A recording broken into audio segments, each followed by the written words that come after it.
Rejection, life's way of saying, "Not today." Rejection, it's life's way of throwing up a stop sign and saying, "Not today, my friend." Whether it's a crush, a dream job, or even your own pet choosing someone else, it stings. But why does rejection sometimes spiral into full-blown obsession? Why can't we just brush it off like the emotionally mature, unbothered people we pretend to be online? What if I told you that rejection isn't just about someone else saying no, it's about you? Your mind, your past, and the emotional baggage you didn't even realize you were lugging around. Swiss psychologist Carl Jung, a pioneer in understanding the human psyche, figured out exactly why rejection cuts so deep. Today, we're breaking it all down. Why rejection feels like a gut punch, how it awakens hidden parts of you, and how you can flip the script to make it work for you instead of against you. Spoiler alert: rejection isn't a dead end, it's a launchpad for growth. By the end of this, you'll understand why rejection stirs up so much inner chaos, and more importantly, how to break free from the cycle. So grab your popcorn or tissues and let's get into it. The shadow self, rejection as a reflection of inner conflict. Carl Jung once introduced the concept of the shadow self. No, not the shadow you cast in the sunlight, but the hidden aspects of your personality. It's where all your insecurities, unspoken desires, and not dealing with that emotions live rent-free. Rejection shines a harsh spotlight on this hidden part of you. Imagine getting ghosted by someone you admire. It's not just their silence that hurts. It's the flood of insecurities they unknowingly triggered. Suddenly, it's not just "they're not answering my texts," it's "am I not good enough?" But here's the twist. Jung believed that your shadow isn't something to be afraid of. In fact, it's a goldmine for self-discovery. That rejection you can't stop thinking about. It's showing you something about you, a fear, a self-doubt, or even a long-buried desire. Let's put it this way. When someone turns you down, they might embody traits you admire but don't think you possess. Confidence, charisma, success. Your fixation isn't really about them. It's about wanting to bridge the gap between who you are and who you think you should be. The real game changer? Realizing that the issue isn't them. It's your own perception of yourself. Projection, seeing yourself in others. Now, here's where things get even more interesting. Jung proposed that we don't just see people as they are, we project parts of ourselves onto them. So, when someone rejects you, they stop being just another person. They become a symbol of everything you desire, fear, or secretly wish you could be. Think about that crush you can't shake. Are they really that incredible? Or have you assigned them qualities you've been chasing? Validation, security, self-worth. And let's be honest, sometimes we don't just project, we inflate. One rejection and suddenly this person is Beyoncé level flawless in your mind. But newsflash, they're just human.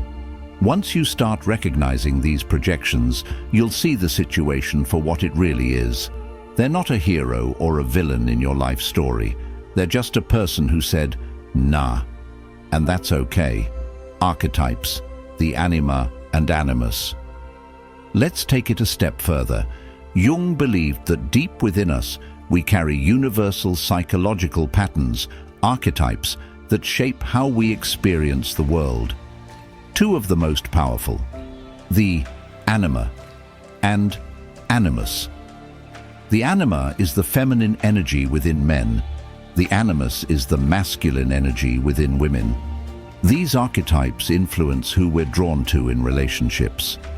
When someone embodies one of these energies, we feel an almost magnetic pull, like they're holding up a mirror to a part of ourselves we long to connect with. So when rejection happens, it doesn't just feel like, ouch, they don't like me. It feels like a part of you has been taken away. The obsession that follows, isn't just about the person, it's about losing a connection to something deeper within yourself. Say you're drawn to someone artistic and nurturing, qualities of the anima. If they reject you, it might feel like losing access to creativity and emotional depth within yourself. You start wondering, if they don't see me, do those qualities even exist in me? But here's the kicker. Those qualities were never in them to begin with. They were in you all along.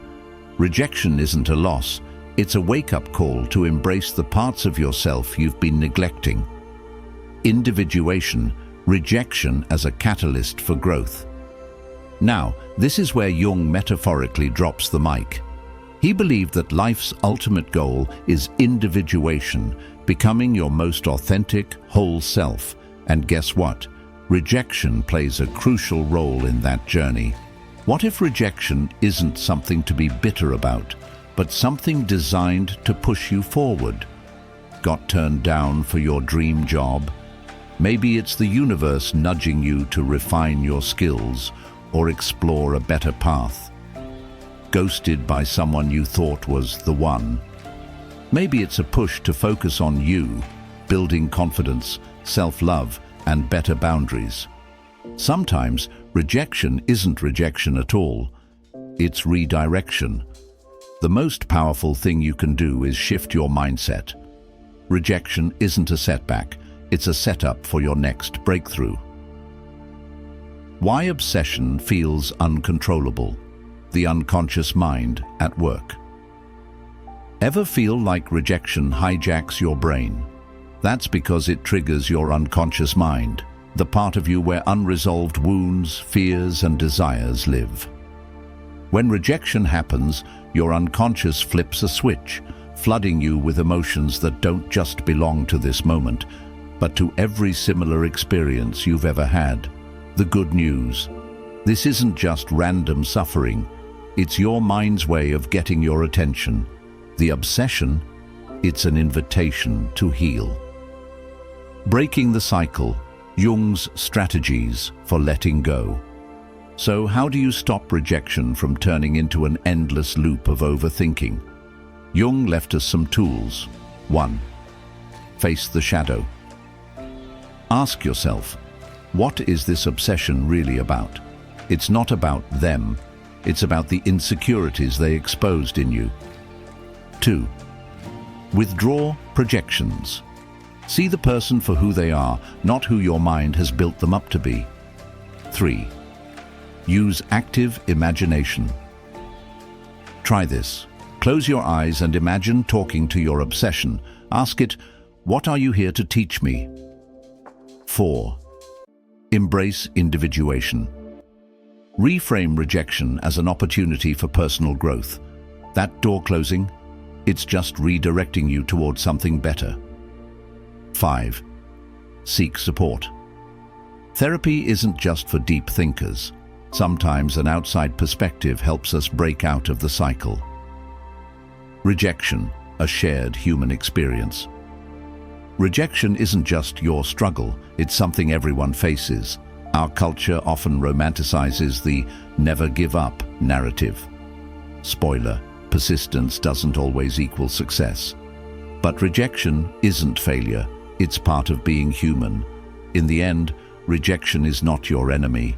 It's a teacher, a mirror, and if you let it, a turning point.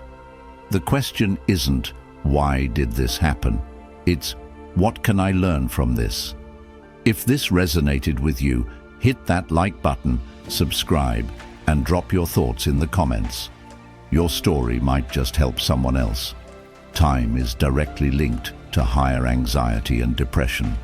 Research from the Journal of Behavioral Addictions shows that smartphone addiction alters brain structure in the same way as a hardcore addict.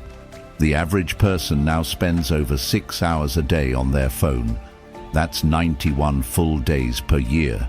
Gone. And what do you have to show for it? Your focus is weaker.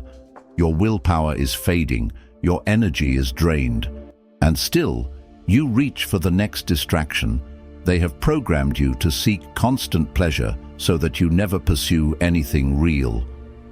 Every moment wasted on distractions is a moment you could have spent on your goals, your body, your mind. And here's what the people at the top don't want you to know. The most successful, most powerful people on the planet don't consume like you do. Elon Musk isn't wasting time scrolling social media. Jeff Bezos isn't mindlessly binge-watching Netflix. Warren Buffett isn't trapped in an endless loop of distractions. But you are. That's why they win. That's why you fall behind. And the worst part, you don't even see the chains around your wrists.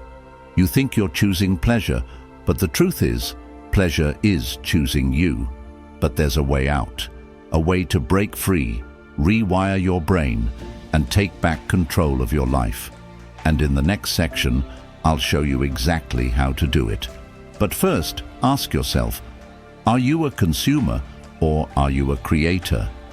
Because that single decision will determine your future.